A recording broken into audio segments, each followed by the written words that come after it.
നമസ്കാരം.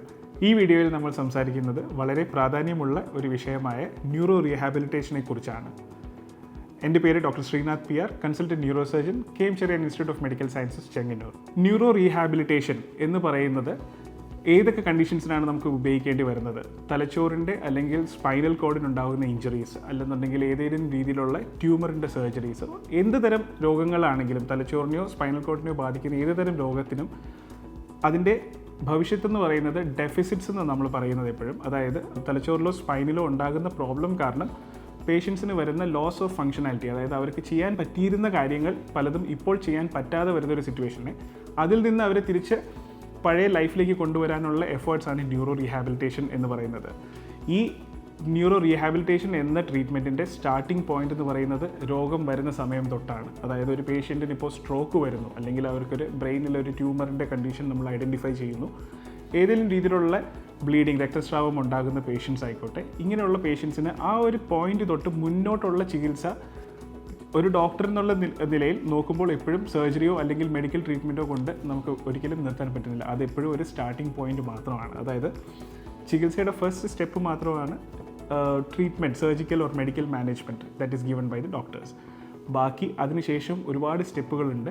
അതിനനുസരിച്ചിട്ടായിരിക്കും ഓരോ പേഷ്യൻറ്റിൻ്റെയും ആവശ്യത്തിനനുസരിച്ചിട്ടുള്ള treatment modalities നമ്മൾ എപ്പോഴും ഓരോ കണ്ടീഷൻസിലും ഉപയോഗിക്കേണ്ടി വരും. ഉദാഹരണത്തിന്, ഒരു രോഗി സ്ട്രോക്ക് ബാധിച്ച് ഹോസ്പിറ്റലിലേക്ക് വന്നു കഴിഞ്ഞാൽ ആ പേഷ്യൻറ്റിന് ആദ്യം നമ്മൾ ഐഡൻറ്റിഫൈ ചെയ്യുന്നത് ഏത് തരത്തിലുള്ള ട്രീറ്റ്മെൻറ്റ് ആണ് വേണ്ടി വരുന്നത് എന്നുള്ളതാണ്. ചില പേഷ്യൻസിന് മെഡിക്കൽ മാനേജ്മെൻറ്റ്, അതായത് മരുന്നുകൾ കൊണ്ടുള്ള ചികിത്സയും തലച്ചോറിലുണ്ടാകുന്ന നീര് കുറയ്ക്കാനുള്ള ചികിത്സ, അങ്ങനെയുള്ള ട്രീറ്റ്മെൻറ്റിലേക്കായിരിക്കും നമ്മൾ പലപ്പോഴും പോകുന്നത്. എന്നാൽ മറ്റു ചിലർക്ക് സർജറി ആവശ്യം വേണ്ടി വരും. പലപ്പോഴും ഒരു സ്ട്രോക്ക് വരുന്ന രോഗിക്ക് സർജറി ആവശ്യം വരുന്നത് അവരുടെ ജീവൻ രക്ഷിക്കാനുള്ള ഒരു പ്രൊസീജിയറായിട്ടാണ്, അതായത് ഒരു ലൈഫ് സേവിങ് പ്രൊസീജിയർ ആയിട്ടായിരിക്കും നമ്മൾ എപ്പോഴും ചെയ്യുന്നത്. ആ സർജറി ചെയ്യുന്നത് കൊണ്ട് പേഷ്യൻറ്റിനെ എത്രയും പെട്ടെന്ന് ജീവിതത്തിലേക്ക് തിരിച്ചു കൊണ്ടുവരിക എന്നുള്ളൊരു ഉദ്ദേശമാണ് നമുക്കുള്ളത്. പക്ഷേ പേഷ്യൻറ്റിന് ഈ സ്ട്രോക്ക് കാരണം ഉണ്ടായിട്ടുള്ള കൈക്കുള്ള തളർച്ചയോ കാലിനുള്ള തളർച്ചയോ ഒന്നും ഇമ്മീഡിയറ്റ് ആയിട്ട് സർജിക്കൽ മാനേജ്മെൻറ്റ് കൊണ്ട് നമുക്ക് പലപ്പോഴും ശരിയാക്കാൻ പറ്റാറില്ല. അതൊരു over a period of time long പ്രോസസ്സിലൂടെ ആയിരിക്കും അതിൻ്റെ റിക്കവറി ചില പേഷ്യൻസിൽ ഉണ്ടാകുന്നത്, ചില പേഷ്യൻസിൽ അത് ഉണ്ടാകാറുമില്ല. അത് തലച്ചോറിലോ അല്ലെങ്കിൽ സ്പൈനിലോ ഉണ്ടാകുന്ന ഇഞ്ചുറി ഏത് ഭാഗത്താണ്, എത്ര തീവ്രമായ ഇഞ്ചുറിയാണ് എന്നുള്ളതിനെ ബേസ് ചെയ്തിട്ടായിരിക്കും ഈ കണ്ടീഷൻസ് നമ്മൾ ഡിസൈഡ് ചെയ്യുന്നതും നമ്മൾ ഐഡൻറ്റിഫൈ ചെയ്യുന്നതും. ന്യൂറോ റീഹാബിലിറ്റേഷനിൽ വളരെ പ്രധാനപ്പെട്ട ഒരു കമ്പോണൻ്റാണ് ഫിസിയോതെറപ്പി എന്ന് പറയുന്നത്. ഫിസിയോതെറപ്പി പല രീതിയിലാണ് നമ്മൾ ചെയ്യുന്നത്. ചില പേഷ്യൻസിന് സർജറി അല്ലെന്നുണ്ടെങ്കിൽ മെഡിക്കൽ ട്രീറ്റ്മെൻറ്റിലുള്ള പേഷ്യൻസിന്, മരുന്നുകൾ കൊണ്ട് ചികിത്സയിലുള്ള സ്ട്രോക്ക് ആയിക്കോട്ടെ, അല്ലെന്നുണ്ടെങ്കിൽ സർജറി ചെയ്ത ഏതെങ്കിലും ബ്രെയിനിൽ ട്യൂമറുള്ള പേഷ്യൻസ് ആയിക്കോട്ടെ, ഈ പേഷ്യൻസിനെല്ലാം സർജറി കഴിഞ്ഞിട്ടുള്ള പീരീഡിലോ അല്ലെങ്കിൽ സ്ട്രോക്ക് വന്നതിന് ശേഷമുള്ള സമയത്തോ പേഷ്യൻറ്റിൻ്റെ കോൺഷ്യസ് ലെവൽ കുറഞ്ഞിരിക്കുന്ന സിറ്റുവേഷൻസ് പലപ്പോഴും നമ്മൾ കാണാറുണ്ട്. അങ്ങനെ ഇരിക്കുന്ന വ്യക്തികളിൽ അവർക്ക് കഫം പുറത്തേക്ക് എടുത്ത് കളയാനോ ഉള്ള കപ്പാസിറ്റി പലപ്പോഴും ഉണ്ടായിന്ന് വരില്ല. അതിന് വേണ്ടിയിട്ട് ചെയ്യുന്നതാണ് ചെസ്റ്റ് ഫിസിയോതെറപ്പി എന്ന് പറയുന്നത്. അതായത് ചെസ്റ്റിൽ നിന്ന് കഫം കെട്ടിക്കിടക്കുന്നതിനെ എടുത്ത് മാറ്റുക എന്നുള്ളതാണ്. അത് പല രീതിയിലായിരിക്കും നമ്മൾ ചെയ്യുന്നത്. പല മെഷീൻസ് ഉപയോഗിച്ചിട്ടായിരിക്കും, ചിലപ്പോൾ മറ്റ് ഫിസിയോതെറപ്പിസ്റ്റിൻ്റെ ഹെൽപ്പ് കൊണ്ടായിരിക്കാം ചിലപ്പോൾ നമുക്കത് ചെയ്യാൻ പറ്റുക.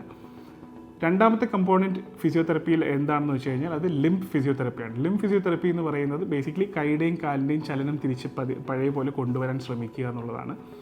ഇതിൽ ഏറ്റവും ഇമ്പോർട്ടൻ്റ് ആയിട്ടുള്ളത്, ഓരോ കണ്ടീഷനും ഞാൻ നേരത്തെ പറഞ്ഞതുപോലെ തന്നെ ഓരോ കണ്ടീഷൻസിനും പല പല രീതിയിലായിരിക്കും അവരുടെ പ്രോബ്ലംസ് വരുന്നത്. അതായത് ഇപ്പോൾ ഒരു സൈഡിൽ സ്ട്രോക്ക് ഉള്ള പേഷ്യൻസിന് അതിൻ്റെ ഓപ്പോസിറ്റ് സൈഡിൽ ചിലപ്പോൾ കൈക്കും കാലിനും കംപ്ലീറ്റ് തളർച്ച ഉണ്ടാവാം.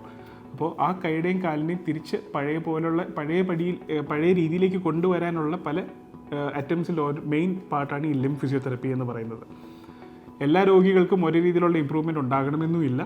പക്ഷേ ഫിസിയോതെറപ്പി ചെയ്യുന്നത് കൊണ്ട് ഡെഫിനറ്റ്ലി ആ ഒരു ഇമ്പ്രൂവ്മെൻറ്റ് ഉണ്ടാകുന്നതിൻ്റെ ചാൻസസ് നമ്മൾ വർദ്ധിപ്പിക്കുകയാണ് ചെയ്യുന്നത്. ഫിസിയോതെറപ്പി കൊണ്ട് നമ്മൾ ഉദ്ദേശിക്കുന്നതും ഒരു രോഗിക്ക് അവരുടെ തിരിച്ച് ഡെയിലി ആക്ടിവിറ്റീസിലേക്ക് കൊണ്ടുവരാനുള്ള ഒരു എഫേർട്ടാണ് നമ്മളെപ്പോഴും ചെയ്യുന്നത്.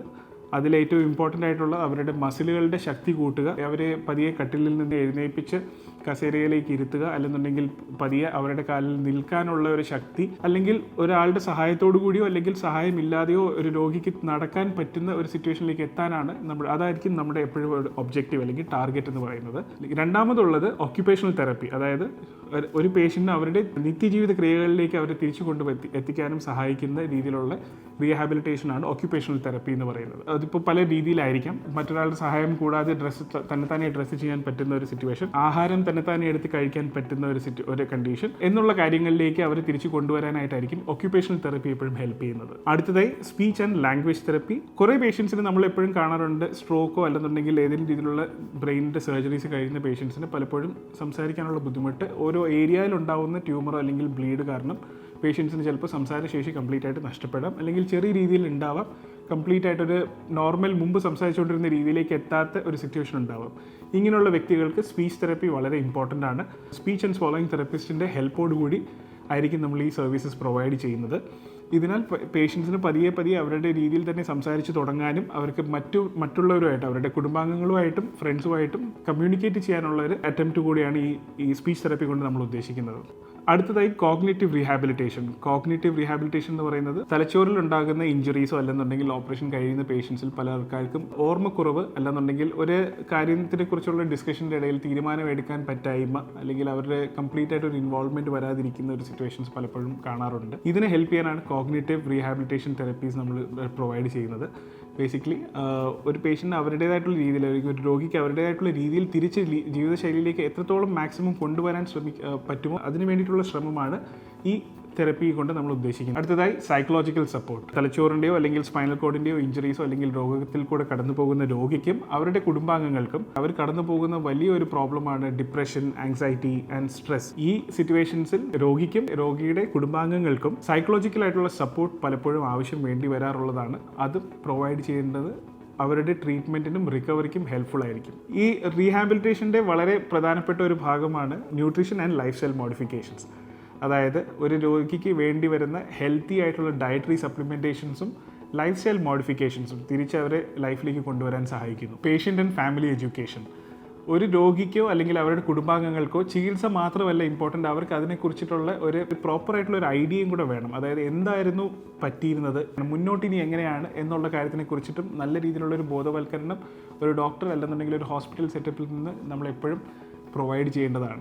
രോഗത്തിൻ്റെ മുന്നോട്ടുള്ള സ്ഥിതി എന്തൊക്കെയായിരിക്കും, ഏതൊക്കെ രീതിയിൽ റിക്കവറി പ്രതീക്ഷിക്കാം, ഏതൊക്കെ രീതിയിൽ റിക്കവറി ഇല്ലാതെ ഇരിക്കുമ്പോൾ ഡോക്ടറിൻ്റെ അടുത്ത് വീണ്ടും ചെക്കപ്പിന് കൊണ്ടുവരേണ്ട ആവശ്യമുണ്ട്, ഫോളോ അപ്പിൻ്റെ ആവശ്യം എത്രത്തോളമാണ്, ഏതെങ്കിലും രീതിയിലുള്ളൊരു എമർജൻസി വന്നു കഴിഞ്ഞാൽ അതിനെ എങ്ങനെ ആൻറ്റിസിപ്പേറ്റ് ചെയ്യാൻ പറ്റും, അല്ലെങ്കിൽ അതിനെ ഏത് രീതിയിൽ വേണം മാനേജ് ചെയ്യാൻ എന്നുള്ളതിനെക്കുറിച്ചിട്ടുള്ള എഡ്യൂക്കേഷനും ഇതിൻ്റെ ഭാഗമായിട്ട് തന്നെയാണ് വരുന്നത്. ന്യൂറോ റീഹാബിലിറ്റേഷൻ ഒരു ട്രീറ്റ്മെൻറ്റ് മാത്രമല്ല, ജീവിതത്തിലേക്കുള്ള ഒരു യാത്ര കൂടിയാണ്.